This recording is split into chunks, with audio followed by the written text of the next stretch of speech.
मन्त्रीज्यू तपाईलाई मेरो निवेदन छ सभामुख मार्फत तपाई बहुत ट्यालेन्ट मान्छे हुनुहुँदो रहेछ विद्वान पनि हुनुहुँदो रहेछ त्यसै भने तर विद्वान कसरी भनिन्छ विद्वानका परिभाषा के हो भन्ने कुरा मलाई पनि बुझ्न चाहिरहेको छ डिप्रेसन हामीले विरोध नगरेर सरकार सफल त हुँदैन अनि जनताको भावना त भोट ठेस लाग्दैन तान्न सुरु गरिहाल्नुहुन्छ विरोध गरिहाल्नुहुन्छ संसदभित्र प्ले कार्ड लिएर बसिरहनु भएको छ हेर्नुहोस् त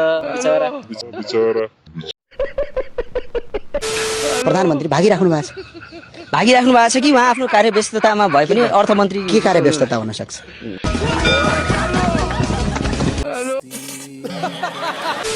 प्रधानमन्त्रीको राजीनामा माग्नुहुन्छ 2 महिना भएको छैन सरकार बनेको प्रधानमन्त्री बालेन्द्र शाहको राजीनामा माग्नुहुन्छ तपाईहरु नारा हामीले 2-3 वटा गर्यौं एउटा मुर्दा प्रधानमन्त्री चाहिँदैन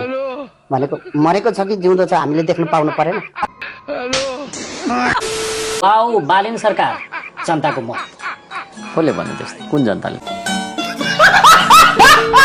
को बारेमा तपाईकै आफ्नै कमेन्ट हेर्नुस् कमेन्टमा त्यो त पैसा दिएर राखेको मान्छे हुन्छ नि त्यस्तो यस्तो पनि हुन्छ हामी त त्यस्तो मान्छे हैन थाहा छैन त्यो त सबै हामीलाई थाहा छ पहिला उहाँले चुनाव जित्दा नि त्यसरी जित्नु भयो डिप्रेसन प्रधानमन्त्रीज्यू नै नआउने मन्त्रीहरू नआउने नेताहरू नआउने म चल्दै मतलब वो अलग ही लेवल का बंदा था मेरो इच्छा अनुसार चलाउँछ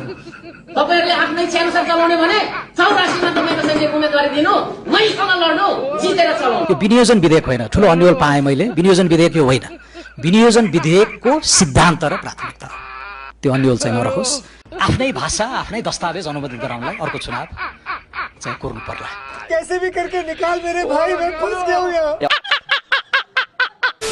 अहिले यसो मैले पूर्वकातिरका यसो साथीहरु कुरा सुन्छु त्यो साथीहरु अब के हो थाहा छैन यहाँ हामीलाई हैरान भएको थियो यो हैरानबाट गर्नलाई उहाँलाई जिताएर काठमाडौँतिर पठाइदिएछन् हैन जनता यो हल्ला गरेर मान्छेलाई बसी खान नदिएर मान्छेलाई बिखान नदिएर मान्छेको पिरै चाहिँ मान्छेले जिताएर विकास होला भन्दा पनि यताको हल्ला काठमाडौँतिर जाओस् भन्ने चाहिँ उहाँहरूलाई लागेको रहेछ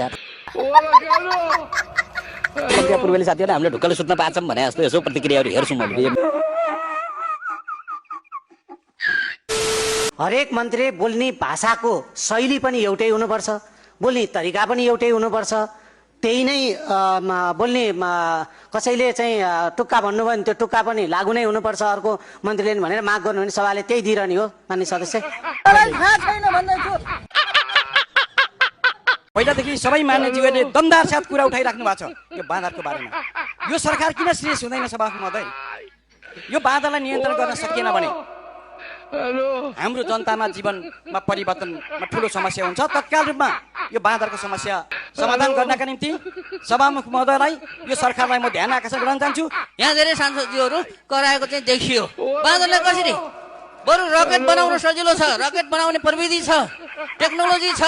तर बाँदरलाई चाहिँ भगाउने यहाँ टेक्नोलोजी संसारभरि मैले खोजेकै हो छँदै छैन राष्ट्रियकान्त भन्यो हामीले सयौं थुङ्गा सयौं हुने जुङ्गा एउटा मात्र देखिने कुराले समानता हुन्छ कि हुँदैन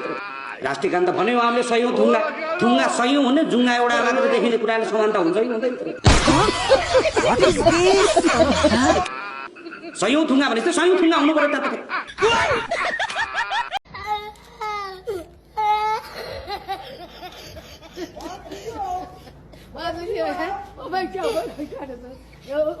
त